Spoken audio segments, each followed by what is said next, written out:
l'art de la solitude. Comment reprendre le contrôle de son temps dans un monde hyper connecté? As-tu parfois l'impression d'être constamment sollicité? Ton téléphone vibre, une notification s'allume, un message exige ton attention. Une autre vidéo se lance automatiquement avant même que tu aies décidé de la regarder. Et sans t'en rendre compte, la journée est déjà terminée. Tu n'étais pas paresseux, tu n'étais pas improductif, tu étais simplement dispersé.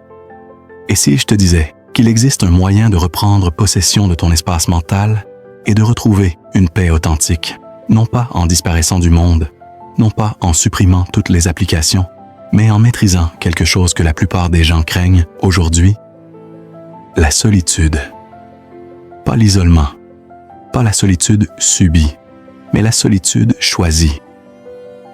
Dans cette vidéo, je veux te montrer comment reprendre le contrôle de ton temps, de ta concentration et de ton calme intérieur dans un monde hyper connecté, sans rejeter la vie moderne. Le paradoxe de l'hyperconnexion. Nous vivons à l'époque la plus connectée de toute l'histoire humaine. Nous pouvons contacter n'importe qui, n'importe où, instantanément. Nous avons accès à une quantité infinie d'informations, de divertissements, d'opinions. Et pourtant, beaucoup de personnes se sentent mentalement épuisées, surstimulées, incapables de se concentrer, incapables de penser en profondeur. Le paradoxe est simple. Plus nous sommes connectés à l'extérieur, plus nous nous sentons déconnectés à l'intérieur. Nous scrollons, non pas parce que nous le voulons, mais parce que le silence nous met mal à l'aise. Dès qu'il n'y a plus rien à vérifier, plus rien à consommer, plus rien à quoi répondre. Un malaise apparaît. Et ce malaise n'est pas un défaut. C'est un signal. Le signal que ton esprit n'a plus d'espace pour respirer. La solitude n'est pas ce que tu crois.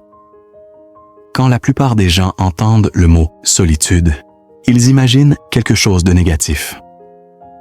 La solitude émotionnelle, le rejet social, l'isolement. Mais la solitude n'est pas l'absence des autres, c'est la présence à soi-même. Certaines des personnes les plus connectées au monde n'ont aucune solitude, et certains des esprits les plus paisibles mènent des vies sociales riches, tout en protégeant des moments d'isolement intentionnels. La solitude ne consiste pas à fuir la vie. Elle consiste à la rencontrer avec clarté. Et historiquement, toutes les cultures qui valorisaient la sagesse l'avaient compris. Les philosophes, les artistes, les inventeurs, les guides spirituels. Ils ne fuyaient pas la société. Ils s'éloignaient simplement du bruit assez longtemps pour penser clairement. Pourquoi ton esprit se sent saturé? Ton cerveau n'a pas été conçu pour recevoir des stimulations constantes. Chaque notification attire ton attention vers l'extérieur. Chaque scroll fragmente ta concentration. Chaque interruption réinitialise ton élan mental. Et le coût ne se limite pas à la productivité. Il touche ton identité. Lorsque tu ne passes jamais de temps seul avec tes pensées, tu perds peu à peu la capacité de distinguer ce que tu crois vraiment, ce que tu veux réellement, ce qui compte pour toi et non pour l'algorithme. Ta voix intérieure est noyée par les voix extérieures. La solitude, c'est ce qui permet de baisser le volume. La différence entre solitude et isolement. Cette distinction est essentielle. L'isolement est le sentiment de manquer de connexion. La solitude est le choix d'être avec soi-même. L'isolement t'épuise. La solitude te régénère. L'isolement est vide. La solitude est vaste. L'un est subi. L'autre est intentionnel. Et voici une vérité que beaucoup ignorent. Tu peux te sentir seul au milieu d'une foule et profondément comblé en étant seul. La différence réside dans une chose. Évites-tu la solitude ou la cultives-tu? Le coût de ne jamais être seul. Si tu ne passes jamais de temps seul, du vrai temps, sans distraction, plusieurs choses se produisent silencieusement. Tu perds la profondeur de ta pensée. Tu deviens réactif plutôt qu'intentionnel.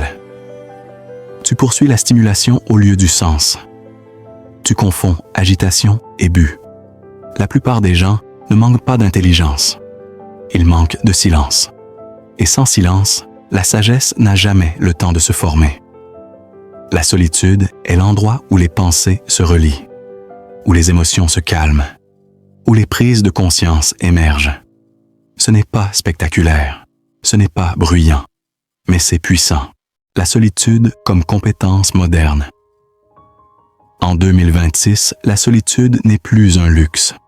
C'est une compétence. Une compétence parce qu'elle va à l'encontre du fonctionnement par défaut de la vie moderne. Une compétence parce qu'elle doit être pratiquée consciemment. Une compétence parce qu'elle protège ta souveraineté mentale. Le monde ne t'offrira jamais le silence. Tu dois le revendiquer. Et non, cela ne signifie pas vivre hors réseau ou rejeter la technologie. Cela signifie poser des limites. Comment pratiquer concrètement la solitude choisie? Rendons cela concret. La solitude ne demande pas des heures.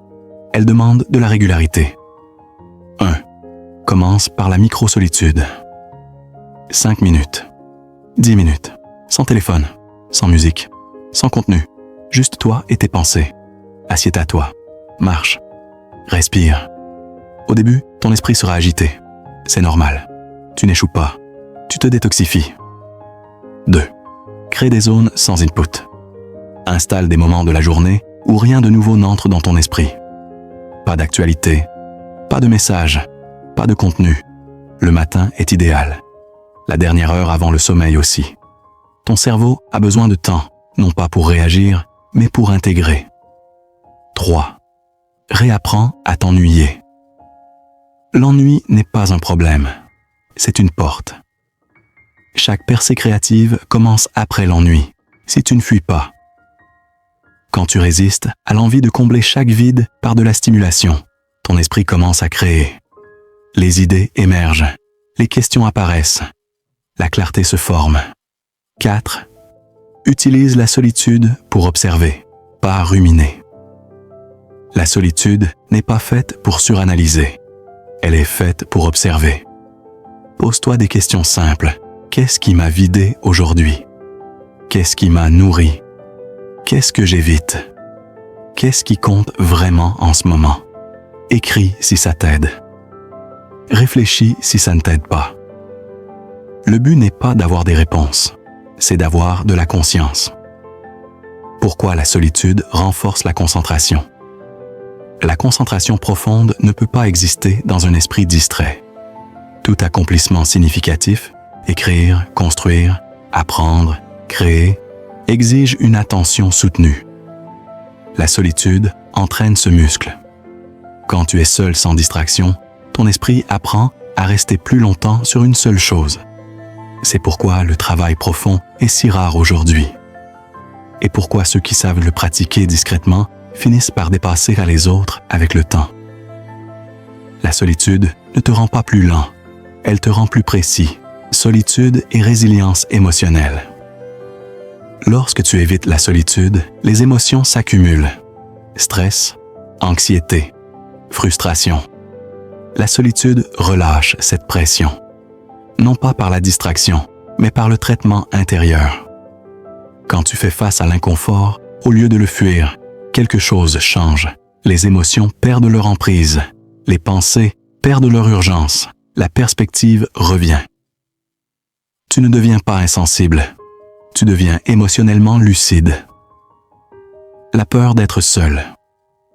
Beaucoup de personnes évitent la solitude, non pas parce qu'elles sont occupées, mais parce qu'elles ont peur.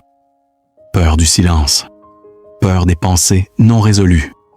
Peur de se confronter à elles-mêmes. Mais ce que tu évites ne disparaît pas. Ça attend. La solitude ne crée pas les problèmes. Elle les révèle pour qu'ils puissent enfin être traités.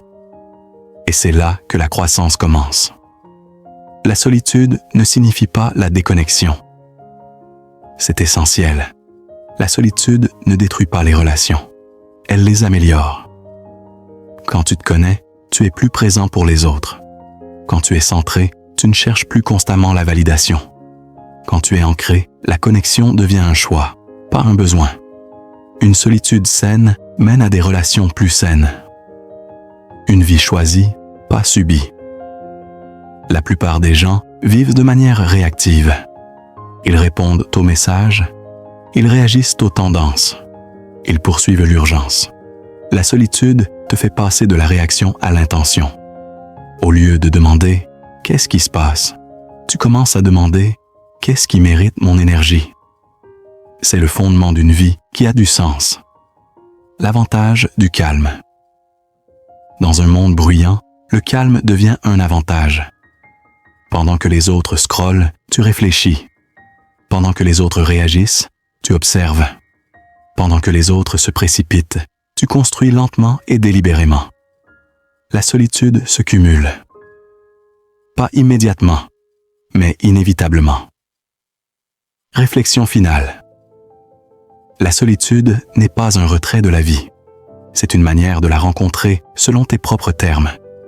C'est reprendre possession de ton attention dans un monde conçu pour te la voler. C'est protéger ton monde intérieur pour que le monde extérieur ne le domine pas. Tu n'as pas besoin de plus de motivation. Tu n'as pas besoin de plus de contenu. Tu n'as pas besoin de plus de bruit.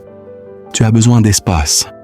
Parce que dans cet espace, la clarté grandit, la concentration revient, et la paix devient quelque chose que tu portes, pas quelque chose que tu poursuis. Maîtrise l'art de la solitude. Et tu ne disparaîtras pas du monde. Tu t'y présenteras enfin, tel que tu es vraiment.